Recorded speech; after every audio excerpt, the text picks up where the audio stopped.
नमस्कार दोस्तों।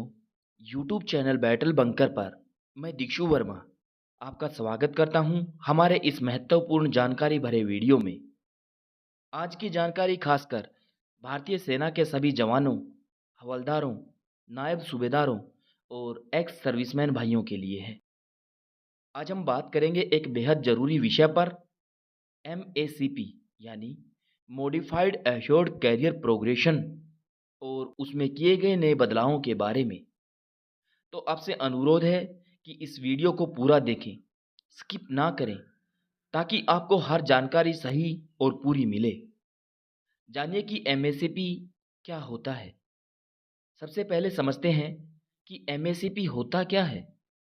MACP यानी मॉडिफाइड एश्योर्ड कैरियर प्रोग्रेशन एक ऐसी योजना है जो उन जवानों को फायदा देती है जिनका समय पर प्रमोशन नहीं हो पाता।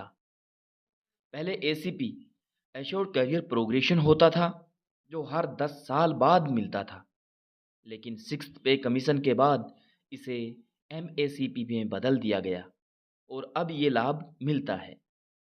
8 साल सर्विस होने के पार अगर आपका प्रमोशन नहीं हुआ तो आपको नायक रैंक का फायदा मिलेगा। 16 साल सर्विस होने पर अगर आपको प्रमोशन नहीं होता है तो आपको हवलदार रैंक का फायदा मिलता है। इसी प्रकार अगर आपका सर्विस 24 साल हो गया और आपका प्रमोशन नहीं हुआ तो आपको नायब सूबेदार रैंक का फायदा मिलना शुरू हो जाएगा। यानी अगर आपकी सेवा में प्रमोशन नहीं हो पाया तो तय समय पूरा होने पर MACP के तहत आपको अगली रैंक का वित्तीय लाभ मिल जाता है।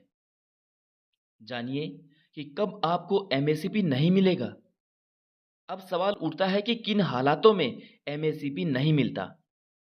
सबसे अहम शर्त यह है कि अगर आपने प्रमोशन या प्रमोशन कैडर के लिए अनविलिंग किया है तो आपको अगला MACP नहीं मिलेगा।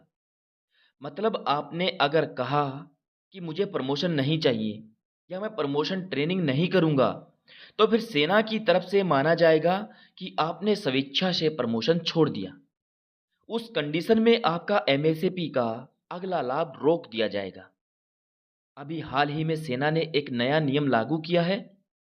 अब विलिंगनेस देना अनिवार्य है। 20 मई 2025 को सेना मुख्यालय के DGPM और MP8 डायरेक्टर की तरफ से एक नई एडवाइजरी जारी की गई है।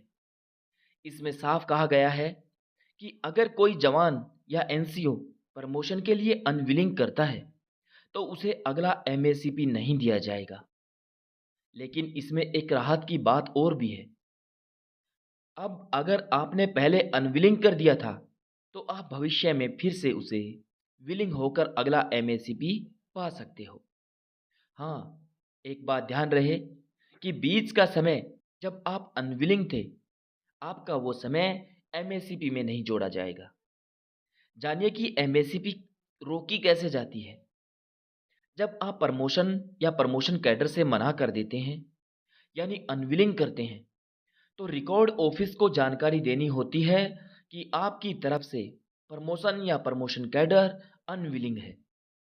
अगर रिकॉर्ड ऑफिस को ये जानकारी नहीं मिलती और गलती से MACP दे दिया जाता है तो रिटायरमेंट के बाद आपके पे और अलाउंसेस की रिकवरी हो सकती है। इसी गलती से बचने के लिए अब HRMS सिस्टम में एक नया part order format appendix A लाया गया है, जिसमें आपकी विलिंग या अनविलिंग की जानकारी दर्ज होगी। जानिए आपको MACP का लाभ पाने के लिए क्या करना होगा। यदि आप चाहते हैं कि आपको MACP मिले तो आपको हर स्तर पर विलिंगनेस देना जरूरी है।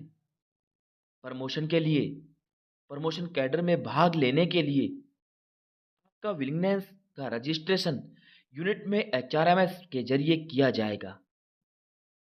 हर जवान को यह सुनिश्चित करना चाहिए कि वह समय पर अपनी विलिंग दर्ज करवाए। अगर आपने पहले अनविलिंग किया है तो अब क्या करें। अगर आपने पहले अनविलिंग किया था और अब आप चाहते हैं कि आपको अगला MACP मिले, तो आपको फिर से एक नया विलिंगनेस का फॉर्म अपेंडिक्स C भरना होगा। इसमें आपका नाम, नंबर, रैंक, पिछली अनविलिंग का पार्ट टू ऑर्डर नंबर, नई विलिंग डेट, दो गवाहों के साइन और सीओ का अप्रूवल, यह सब लगाकर रिकॉर्ड ऑफिस में भेजना होगा। ध्यान रहे कि फिक्सेशन का ऑप्शन जरूर भरें।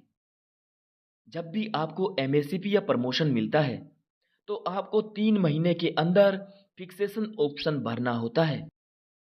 अगर आप यह ऑप्शन सही समय पर भरते हैं तो आपको 1,000 रुपये से ज़्यादा की बेसिक में बढ़ोतरी और साथ ही डीए का फायदा मिलता है, इसलिए इसे कभी नज़रअंदाज ना करें। जानिए नई एडवाइजरी के कुछ नए डॉक्यूमेंट्स के बारे में। नए डॉक्यूमेंट्स अपेंडिक्स ए, बी और सी। नई एडवाइजरी में 3 जरूरी डॉक्यूमेंट्स का जिक्र किया गया है। Appendix A, part two order format willing या अनविलिंग के लिए। अपेंडिक्स बी, अगर आप प्रमोशन कैडर के लिए अनविलिंग करते हैं। अपेंडिक्स सी, अगर आप फिर से विलिंग होना चाहते हैं। इन सबको भरना और सही समय पर रिकॉर्ड ऑफिस भेजना जरूरी है। पुरानी चिट्ठी अब मान्य नहीं है। 11 जुलाई 2018 की जो पुरानी पीएस डायरेक्टरेट की चिट्ठी थी, अब उसे रद्द कर दिया गया है। अब केवल 20 मई 2025 की नई एडवाइजरी ही मान्य है। आपके सभी प्रमोशन, एमएससीपी, विलिंगनेस इसी के अनुसार तय किए जाएंगे। लास्ट में एक बात और ध्यान से सुने कि रिकवरी से कैसे बचना है। अगर आप अनविलिंग करते हैं और रिकॉर्ड ऑफिस को जानकारी नहीं भेजते तो एमएससीपी गलती से मिल सकती है और बाद में रिटायरमेंट के समय रिकवरी हो सकती है। इसलिए जरूरी है कि हर बार अनविलिंग या विलिंग की जानकारी रिकॉर्ड ऑफिस में भेजी जाए, एचआरएमएस में उसे अपडेट किया जाए और पार्ट टू ऑर्डर भी जारी करवाया जाए। तो साथियों, आपने जाना कि एमएससीपी क्या है, कब मिलेगा, कब नहीं मिलेगा, अगर गलती से मिल गया तो क्या होगा, क्या नया सिस्टम लागू हुआ है और कैसे आप इसका सही तरीके से लाभ ले सकते हैं। अगर आप चाहते हैं कि आपका एमएससीपी ना रुके तो समय पर फॉर्म भरें, सही जानकारी रिकॉर्ड ऑफिस में भेजें और विलिंगनेस या अनविलिंग को सही ढंग से दर्ज करें। अगर आपके कोई सवाल एमएससीपी या प्रमोशन को लेकर हैं तो कमेंट में ज़रूर पूछें। हम आपके हर सवाल का जवाब देने की पूरी कोशिश करेंगे। अगर आपको यह जानकारी उपयोगी लगी हो तो वीडियो को लाइक करें और अपने दोस्तों और रिश्तेदारों को शेयर करें और चैनल को सब्सक्राइब करके घंटी का बटन जरूर दबा दें ताकि आगे भी ऐसी ही जानकारी समय पर आप तक पहुंच सके। धन्यवाद। जय हिंद, जय भारत।